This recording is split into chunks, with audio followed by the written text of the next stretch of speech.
Hi guys, sa pagpalang araw sa inyo. Today it's August 1 at meron nang nagaganap ditong Odori Tanabata Summer Festival. Sa susunod na Sabado guys ay August 8, meron pa rin festival dito, tawagin nga ay Matsuri, na kung saan ay pinaparada yung mga mikoshi. Pero sa ngayon nakala ko kayo nang magaganap, pero hindi pala. Nagtanong ka ako kayo ng umaga, ang gaganapin pala dito ngayon malapit sa amin sa Atago Station ay ang Tanabata Festival. So alamin natin kung ano bang meron sa festival nito, kung anong klaseng event ito. Kaya ito, dala-dala ko yung bike natin para dun. Pero bago yan, ako nga pala si Makolits Vlogs, isang tatay sa Japan, sa isang simpleng pamilya. Kaya tara, samahan nyo akong alamin kung ano nga ba ang meron sa event na ito. Let's go! Hi guys, samahan niyo po pala kami sa simpleng buhay namin sa Japan. This is Airi, and this is Akira, and this is Mami Lita, and this is me, Makolits Vlog. Let's go! So syempre, bili muna ako ng kape. At sobrang init nga guys, no? Hindi na sumama sila Mami Lita kasi ang sarap ng tulog. Kape tayo guys. Natulog kasi sila ng tanghali guys, so mag-aalas 5 na ng hapon. Eh, ang sarap ng mga tulog nila, hindi ko na ginising. Kaya sabi ko nga kay Ate Akira, samahan ako. Pero hindi ko na ginising. Ako na lang mag-isa guys para mapagod man tayo sa init.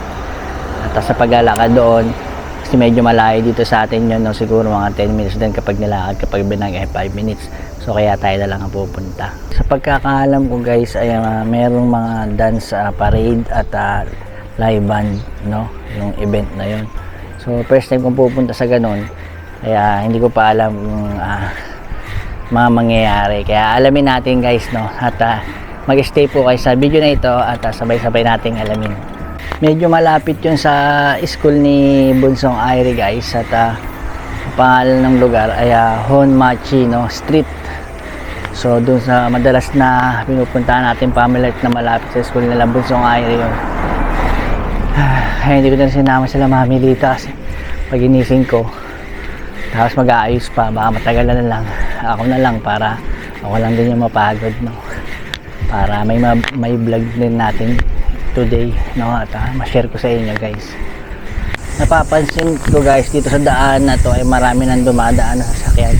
So ang ibig sabihin lang nun ay sarado na yung daan sa kalsada, no? At kung mapapansin nyo ito, makikita nyo to, mayroong bata naglalakad na nakakimono o yukatan at papunta dun sa event. Ayan, sarado na nga yung daan guys dito. Bali ayan guys, no? August 8 tsaka August 1 and 2. Ayan. So pasukin natin dito dahil marami na rin naglalakad. Ewan ko lang kung pwede yung bike. Saan natin paparada yung bike? Family Mart na lang siguro guys. Bali next week guys ay dito nga din magpaparada yung mga mikoshi. Pero sa ngayon iba pa yung event, pero marami na rin tindang pagkain at marami na rin tao, no? So dito natin paparada yung bike natin. Ito. Ayan guys, so sa paligid ang daming tindahan. Sa akin at hindi nakasama si Bunsong Airi at Ate Akira. So sa kahabaan ng kalsada ito ay maraming tindang pagkain at marami na ring Japanese, no, naglabasan sila kahit mainit. So lakad tayo, no, mahaba pala dito guys, ang daming tao. Mamaya may parade dito, dance parade. So bali pagkatingin ko sa Google, ito nga pala parang Star Festival, no. Yan, daming tao guys. Yung mga tindang pansit guys, oh, takoyaki, marami pang iba, no. So mamaya mag-aabang tayo dito ng anong klaseng parade ba yung dadaan dito. Ayan guys, yung mga Tanabata, oh, yung mga nakasabit na yan, oh. Yan, so ayun yung sineselebrate ngayon. Mamaya ay papaliwanag ko sa inyong maigi kung ano nga ba ang festival na ito. Bali, no, sa next week iba naman ang parade dito, yung mga mikoshi naman. Sa ngayon mga dance parade at mga live band, no. So mukhang magandang event to guys. Yun guys, oh, mga Japanese food ang mga tinda. At mayroon din parang mga palaro para mamimingwit kayo dito, ayan, no. Mga bata. Ayun no guys, namimingit yung bata. Pag nabingit nila yon sa kanila na, no? Kadalasan ng tinda guys is yakisoba, no? Pawis sa pawis sila sa init, oh. Meron pa dito sa loob guys, so tingnan natin ang tinda dito. Mga Japanese. Chicheria guys, okashi. Di ko alam kung saan magsisimula yung parade. Pero dito lang yan guys, abangan natin yan. Pero tatry kong i-chat si Ate Akira kung makakasunod siya. Sabihin ko nasa Family Mart lang ako. Yung iba umiinom pa guys, oh. Daming tinda, grabe. So mainit nga lang kaya hindi pwede sumamilita dito at mapapagod lang. Maganda lang pumunta sa mga event na to guys kasi maraming mabibiling mga pagkain katulad nun. Sarap nun. Madala tayong pera pero hindi ganong kalakihan. Kung kasama si Mami Lita siguro marami tayong mabibili. Ayun o, banana, choco. Ayun, gusto ni Airi to guys, oh. Sayang, hindi ko sila kasama. Ayan o, kakigori. Parang shave ice na nilagyan ng flavor. Yan, sayang, wala sila, oh.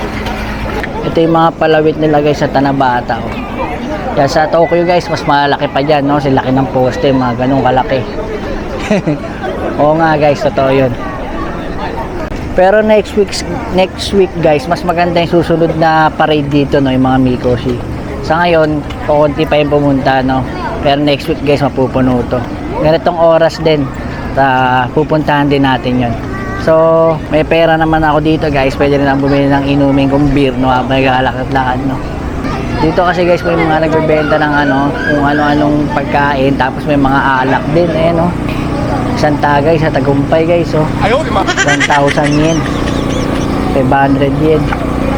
No? Yun, oh. Hard guys. Highball. Halos pare-parehas lang yung tinda. No, banana chocolate na naman, oh. Tapos yung mga inihaw din. Nakakaya lumapit guys, yung mga barbecue guys, oh. 700 yen, oh. Sarap po. Kaya magsisimula yung parade. Yan guys, nandito tayo sa Alsada, sarado. Ayan, kung mapapansin nyo. Ang ganda ng mga Japanese guys, mga nakasuot ng kimono, mga yukata. No? Siyempre may mga pulis din guys. Ayun guys, so may live band performer, oh. Ayan, dadaan dito yan mamaya. Ayan, oh. Mag-prepare pa lang sila. Kaso guys, sa sobrang init, pinapawisan yung paa natin. Pasmado kasi tayo. Update ko lang din kayo guys, to. Si Papa nga pala ay nakalabas sa hospital at nasa bahay na at niresetahan ng gamot. Ano kaya yung mga isda na to? Ayun guys, may mga isda, oh. Para saan kaya uhulihin? Oo nga, may pamingwit guys, oh.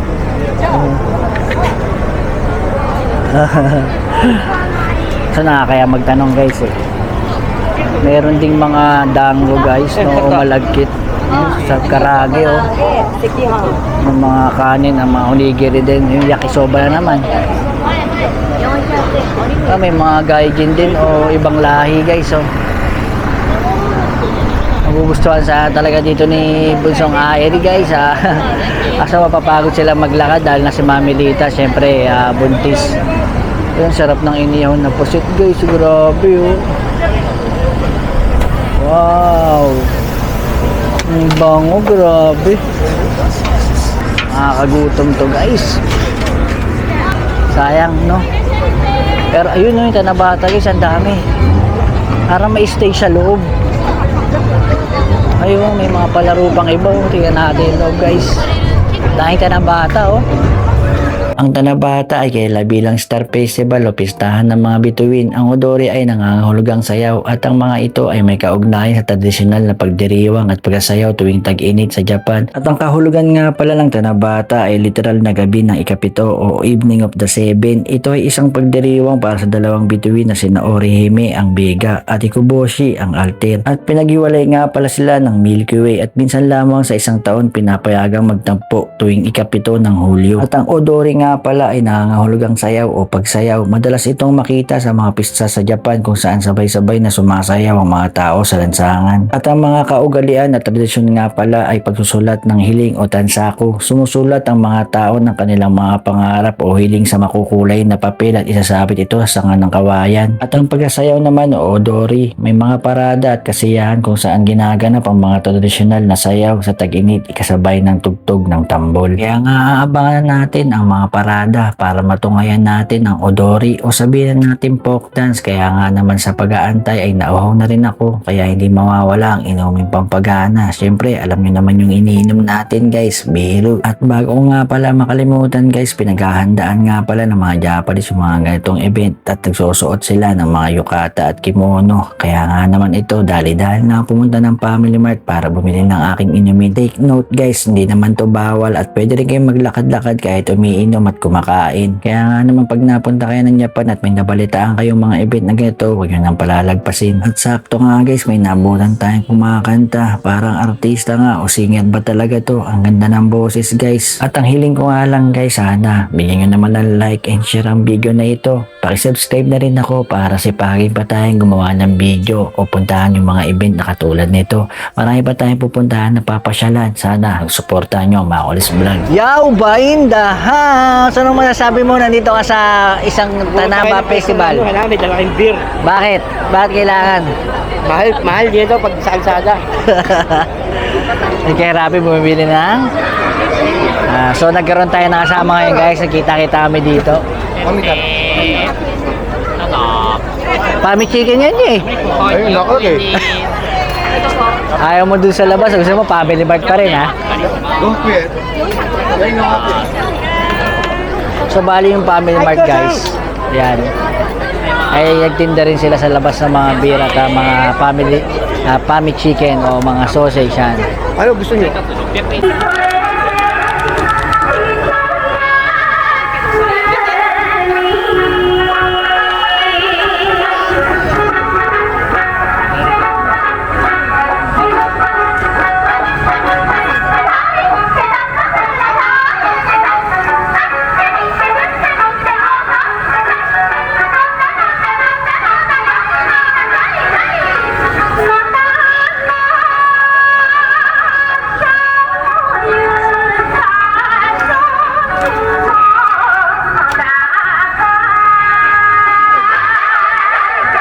Ang kasaysayan ng Odori Dance ay nagsimula mahigit 400 na taon nang nakakaraan. Ito ay nag-ugat sa mga tradisyong Budista, pagdiriwang ng pagtatayo ng kastilyo at pagkasasalamat sa ani. Kaya nga naman inyong tunghayan ng maikling parada ng sayaw ng mga Japanese para makita nyo rin kahit papaano ang tradisyon at nakasanayan nilang gawain taon-taon dito sa Japan. At kaya ako nga pala binablog ito ay gusto ko lang i-share yung mga karanasan ko dito sa bansang Japan at syempre para makita nyo rin ang kanilang kultura. Binabahagi ko po ang buhay at karanasan ng isang Pinoy na pinag-aaralan ng kultura ng Japan at syempre lingwahe na rin para kung sakaling mapunta po kayo dito ay meron na kayong kaalaman kahit papano. Iba pa rin po ang may alam kaysa nakikita lang. Tama po ba ako? Correct me if I'm wrong guys. Bali kahit ibang lahi, manlalaro, estudyante, lolo o lola, may ngipin o wala ay pwede ka makisayaw sa ganitong event dito sa Japan guys. Minsan lang ito sa isang taon kaya nga naman yung mga gatong pagkakataon na hindi na pinapalagpas ng mga lokal o yung mga Japanese na tradisyon na itong ginagawa. Walang opisyal o kilalang Tagalog version ng sayaw ng Odori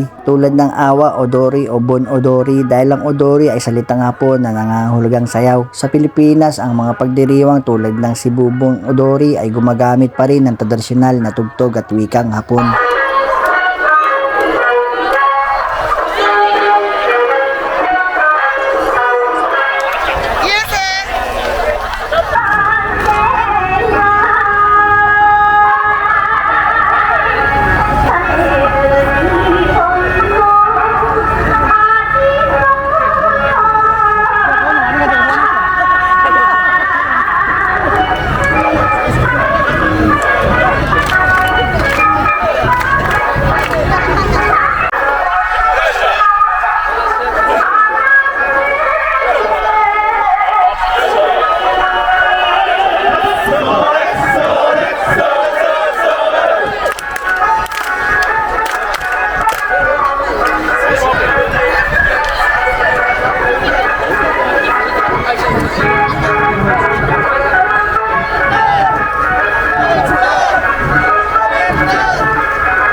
Bali, ito na yung pinakadulo ng parade, guys. Itong mga nakakulay dilaw. At may break time sila, no? Kasi syempre nakakapagod sa mayaw. Yan, pwede silang uminom, may mga bago silang inumin. At ilang meters din yung parade nila, guys. Siguro mga 3 kilometro ay meron. Dahil madilim na nga, medyo gumaganda yung liwanag ng mga pailaw nila. Kaya ito. Ay ate! Naiintindihan niya yung salita ko, guys, kaya marap siya. Tumitingin siya sa akin, siguro nagtataka siya, pinipili sa salita, nagka-vlog, no? So yun, no? Ang ganda ng ilaw dito sa mga oras na ito, no? Night view na tayo, guys, at medyo mahaba na rin yung ating vlog at pinapakita ko lang sa inyo yung night view para makita nyo po yung ganda ng mga festival dito sa Japan. So next week ay pupunta pa rin tayo dito, kasama natin sila Mami Lita at ayun naman yung Mikoshi Parade, no? Yung mga may papasan sila ng mga Mikoshi. So abangan nyo yun, guys. So marami pa rin tao. Time check tayo, guys, no? Ay, lobat pala ako. Nako po, lobat, guys. Kaya tayong oras. Nakita ako ng orasan dito sa loob ng isang munting shop na to. Nakita ko 7:30 ng gabi, guys. Hindi natin namalayan yung oras dahil napakasaya ng festival na ito, no? So hindi lang dito ginaganap ang mga ganitong festival. Halos sa lahat ng sulok ng Japan ay ginaganap ng mga ganitong uri ng festival o parang fiesta. Kaya yung mga ganitong mga event dito sa Japan ay lagi nyo pong hahanapin sa Google kung kailan at puntahan nyo po at siguradong masaya. So bali tapos na yung parade, medyo hanggang dulo pa yun, no? Sa kabilang shrine pupunta. May fireworks pa? Hindi, next week pa. May fireworks yata eh. Daw ng asawa mo, tagal mo raw rito. Sana ay nasiyahan po kayo sa vlog na ito at marami pa po tayong mapupuntahan na tulad nito. Kaya nga naman isa lang po ang gusto ko, ang pasaya ko ang mga nanonood ng video na ito. Kaya isang like naman dyan. So paano, hanggang dito na lang muna, guys. See you next vlog. Bye! Yane, arigatou gozaimasu!